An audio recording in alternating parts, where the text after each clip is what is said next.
Bom dia, sexto ano. Tudo bem com vocês? Vamos ao nosso roteiro 29.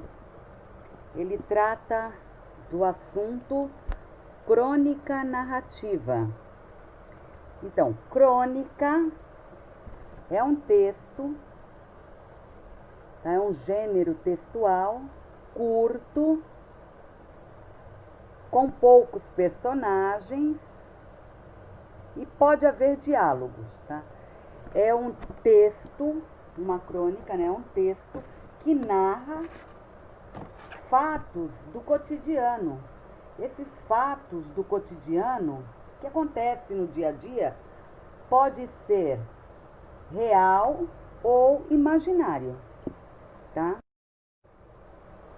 Nós temos aqui uma crônica da escritora Ruth Rocha, Como se fosse dinheiro. Então vocês façam a leitura desse texto. Ó, é um texto curto, tem poucos personagens e tem diálogo. Vocês podem constatar esse diálogo através do travessão que aparece aí nas falas dos personagens. Tá bom, gente? Desse texto, após fazer a leitura dessa crônica, vocês vão responder as 5 perguntinhas. Todas elas é para responder por extenso, não é de alternativa. Então vocês leiam a crônica, se precisar, façam uma segunda leitura para poder responder as questões corretamente. O nosso segundo assunto do roteiro 29 é frase, oração e período. Então, a frase. Frase é todo enunciado que tem sentido completo. Então, quando vocês falam ou quando vocês escrevem a palavra socorro, é uma frase. Por quê? Porque serve para transmitir mensagem e tem sentido completo. Tá? Um outro exemplo de frase. Os alunos fizeram toda a lição. Então, esse enunciado também é uma frase. Mais longa, tem mais palavras, mas também é uma frase. Por quê? Porque transmite mensagem e tem sentido completo, certo? O primeiro exemplo que eu dei para vocês de frase, que foi socorro. Essa frase, ela não tem verbo. Então, é uma frase nominal. Já o segundo exemplo tem verbo. Os alunos fizeram toda a lição. Então, fizeram é um verbo. Então, essa frase é também chamada de frase verbal. Tá? Oração. Oração é o enunciado que contém um verbo ou uma locução verbal. Então, a segunda frase que eu dei de exemplo para vocês é uma oração, porque ela possui um verbo. Então, isso significa que toda frase verbal é chamada de oração. E o período, o que seria? Período é a frase formada por uma ou mais orações. Então, no período, a gente pode ter uma frase que possui apenas um verbo, que possui 2 verbos, 3 verbos. Isso é um período. Então, vamos a um exemplo. Os alunos fizeram toda a lição e foram bem na prova. Então, aqui eu tenho um período. Por quê? Porque tem 2 orações.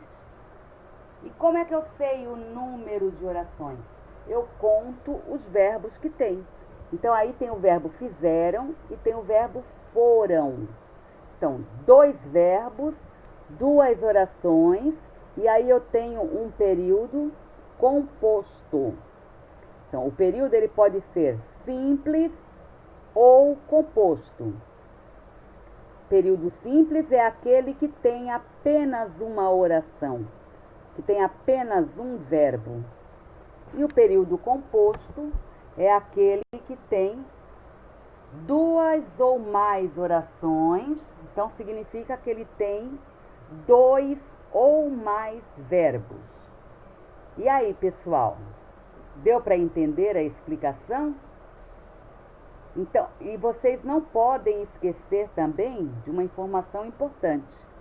Toda frase, toda oração, todo período, ele sempre começa com uma letra maiúscula e termina com um sinal de pontuação. Esse sinal de pontuação pode ser o ponto final, pode ser o ponto de exclamação, pode ser o ponto de interrogação, ok? Aí nós temos a questão 6, que diz o seguinte: está aí o seu troco, menino. A gente tem aqui um período simples ou um período composto. E aí vocês têm que justificar. Então aqui, quantos verbos tem aqui nesse período? Tem um verbo, tem dois verbos, tem três verbos. Então vocês têm que verificar, encontrar o verbo, tá? E responder. Se tiver um verbo só, é período simples. Se tiver dois verbos ou mais, aí é período composto. E vocês deverão justificar. Justificar como? Se for período simples, então vocês justificam assim: é período simples porque tem apenas uma oração, um verbo. E se for período composto, vocês vão justificar dessa forma: é período composto porque tem dois verbos, duas orações, ou três verbos, três orações. Ok? E a nossa produção de texto? Você deverá desenvolver uma crônica sobre o tema "O que o dinheiro não pode comprar". O fragmento abaixo poderá ser utilizado como primeiro parágrafo de sua crônica. Então aqui, ó, já tem o primeiro parágrafo da crônica de vocês. Basta vocês desenvolverem a partir daqui. Há coisas que o dinheiro não pode comprar.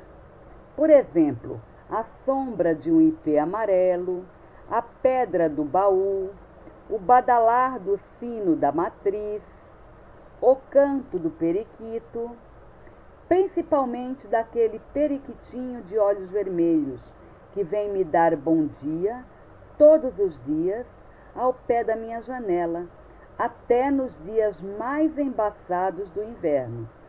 Então vocês vão continuar a partir daqui, tá bom?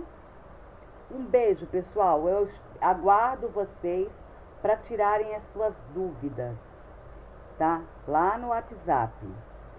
E terminou de fazer todas as atividades, incluindo a produção de texto. Aí vocês fotografem e enviem para o e-mail da sala, ok? Não esqueçam de copiar as perguntas no caderno para poder responder e fotografar, ok? Um beijo, pessoal!